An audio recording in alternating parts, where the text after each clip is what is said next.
Spreaker commentary. The Walking Dead. Back to The Walking Dead. My faith always makes me explore the show in a unique way, but makes me enjoy the show more, because then when you're up against the humanity without any of the thrills of life, that's when you would really be challenged, be it Book of Eli or a lot of these other shows. Walking Dead is a great point. No, that's a very good point, Luke. Like, almost like this scenario demands that you delve into those concepts that people like you and me are always advocating that people look at. Real lasting philosophical questions. You're put up against it, and if you're enjoying the show on every level that it should be enjoyed, you have to start letting yourself imagine. What would I do? How would I handle this? Which character would I be most like? Would my faith play a part? Which family members would I be involved with? And what would be my strengths and my weaknesses? It's just a really fun kind of exploration into your own faith and life, and that's why I like these shows. That's why I like this show so much. Do you think ultimately that is something that is healthy for a person to do or unhealthy? Because really what we're doing is we're asking ourselves these questions vicariously. So we don't have to dip into the water, so to speak, to get wet. I think it's great. I think it's a good thing. I don't think you have to experience everything in life that... But that's like bad things. That's not like philosophical questions. You know what I mean? There's a difference there. Like, you don't have to experience divorce to know that divorce isn't the best way to go.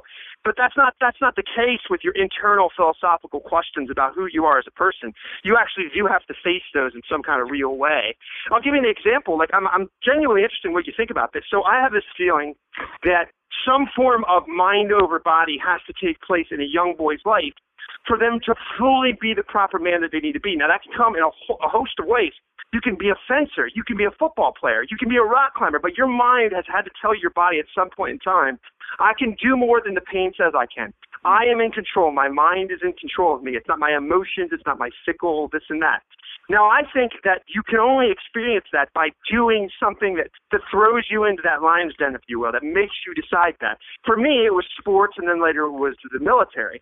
But what do you think about that? Is that the case with these kind of concepts? Like, do you have to actually really discover who you are, or is it okay to just be like, well, what would I be like?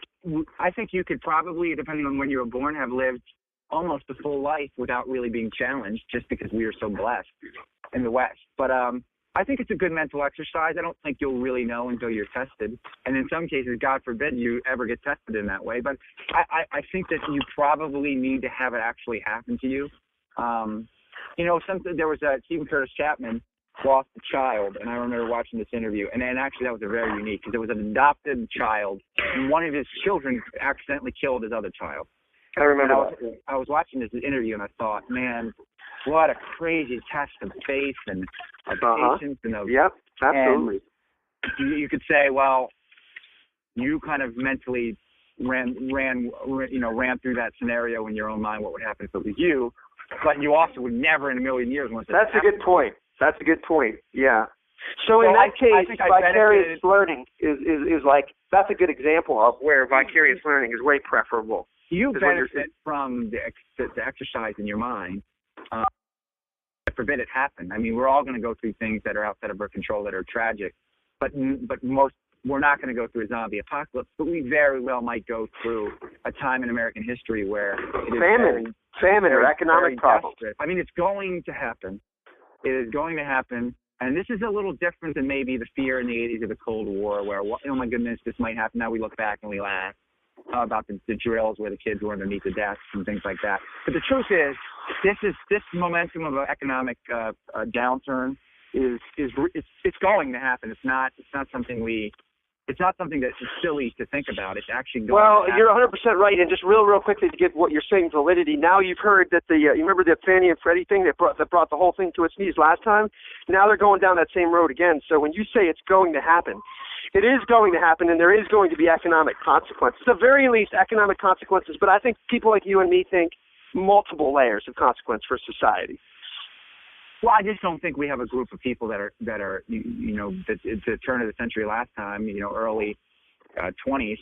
We had a group of people who kind of, obviously things were good and then they got really bad and then people learned how to deal with that and they kind of adapted their life. Now, I would hope that eventually this generation and this society would be able to do that, but we're so much worse off than they were because we don't have any sort of grounding or any sort of experience with little. And I think it's going to be very jarring, and I think the worst part of us is going to come out, which is why, going back to the show, which is why it's so interesting, because it's not only a fiction, it's a fiction that I can pull from. It's like a trial run in your mind.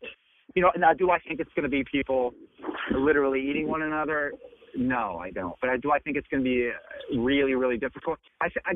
We've talked about this a long time ago, maybe even 2 years ago. I think Children of Men is probably, if I had to guess, would probably be my best bet for what in the near future looks like. It's just on the brink. You know, people may still go get coffee. People may still watch television. But I don't think there's going to be the kind of success we've had up until 2008. I just don't. I think that right now we're just slapping Band-Aids on a dam that's about to burst. Yeah, I agree. And it's such a sad, sad thing when you think of the crest that we're at by way of innovation. And when you think of, and I always tell people this, in light of this conversation, please understand why people like Luke and I fight so hard for the values that we have, because we see so clearly what we're going to lose, and it's worth fighting for. I mean, does that resonate with you? Do you think that's true? It's mental preparation, it's emotional preparation. I hate to even have to preface this, but neither one of us think that we're going to enter into a zombie apocalypse. However, things are going to change. That's when true character is going to be revealed in people, and that's when people who don't think about anything but themselves. I mean, as a pitch for the show, it's not even about the zombie apocalypse. I mean, we can say that a million different times. But look at, you say the best qualities and the worst qualities emerge, and I think that's a synopsis of The Walking Dead. If I were to pitch the show, I would have said the zombie thing third or fourth in the pitch.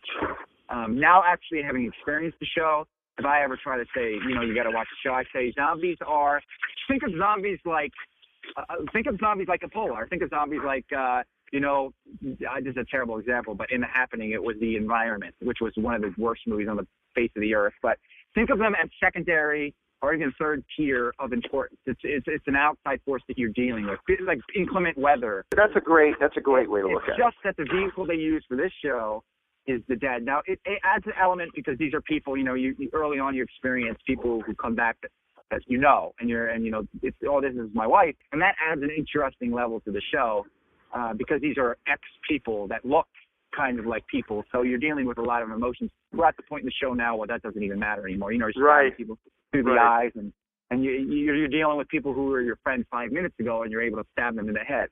Whereas in the beginning of the show, it was much more of an internal struggle. I used an analogy in my last podcast of I see Ferguson as very analogous to The Walking Dead, because last episode, did you listen? Yeah. Do you think that's a fair analogy? Yeah. That if you get the mob moving, the mob mentality is just. And do you think that was because I thought about that, and I thought that when I saw that scene, I said, this is Ferguson, where you have Carol who's just thinking strategically, and she has an end to a means.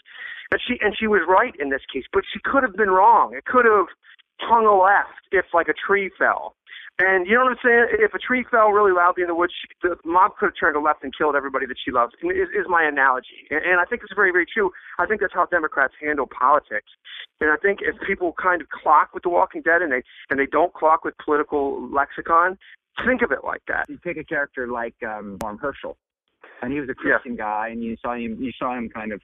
Initially, he was kind of soft, and then he went to drinking just for a very brief period of time. And then he became more hard, but he also hardened up in the sense that he became more of like a warrior, even though he still held on to his beliefs. And ultimately, he was killed.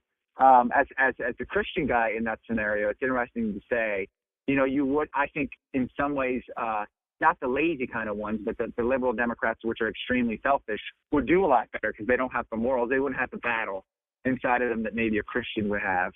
Initially. Yeah.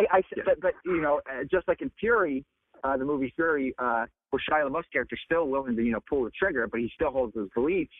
You find an actual place where you can reconcile your faith with the reality of your life, and you kind of still can have faith in a relationship with God and still have to just deal with reality. And the connection there between Fury was one that I was thinking too. I saw that. He had to deal with the realities and found a way to keep his feet firmly planted in the faith, as messy as it is. It's the ultimate respect I give somebody of faith, because if you're living in a mega church, the cost of your faith is almost none. Zero. Yeah. So the respect is also zero. But to deal with it in the bowels of hell and to find a way to keep 2 feet planted is the ultimate. And of course, the West looks at it the other way, because Shia LaBeouf's character would be picked apart for all the problems he has and so on and so forth. There'd be many Christians that wouldn't like that he kills and all these different things. Well, even Shia LaBeouf transitioning to in real life at this point in this moment in time, expressing a faith and claiming to have become a Christian man, but still cussing and clearly going through the messiness of life. We're dealing with the real now. That's the currency. That's the new currency of the church, is real. You be real, God's word and God's character will do the rest. You just be real and you say, this is who I am, this is what I'm struggling with. It's not like there's a chalkboard where you have checks and minuses up there.